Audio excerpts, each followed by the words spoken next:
news tonight, we have continuing coverage of Hurricane Maria and its impact on Puerto Rico. U.S. Representative Castor formed her own task force on Puerto Rico recovery and assistance.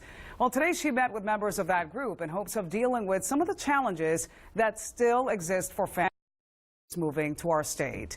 Spectrum Bay News 9's Dahlia Dangerfield has that story.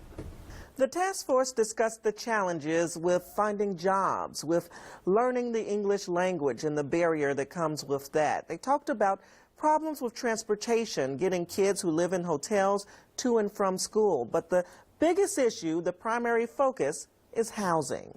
Número de teléfono. Inside the University Mall in Tampa, families from Puerto Rico come for help. Families like the Vargases. They moved here Thursday. Their FEMA housing voucher will soon expire, and the Vargases have no place to live. Community organizer Jeannie Calderon is trying to assist. She's very anxious because she has a newborn baby. That anxiety is becoming all too common for those displaced after Hurricane Maria, with families not knowing where to turn.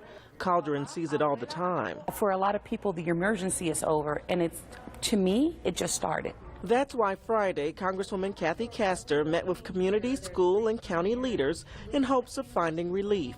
Each one of these folks on her task force are helping in their own way. Castor wants them all to join forces. They have established centers in Orlando and in Miami, particularly for Puerto Rico disaster recovery. We don't have one here in the Tampa Bay area, and that's really the top of the list now, to establish a central location where these families can get help in a one-stop shop. During the meeting, they talked about displaced families struggling because of governmental red tape. They stressed the need for funding. But the biggest emergency now is the same problem the Vargases are facing. The biggest need is housing. Now, the federal government is extending vouchers for those families who are staying in hotels.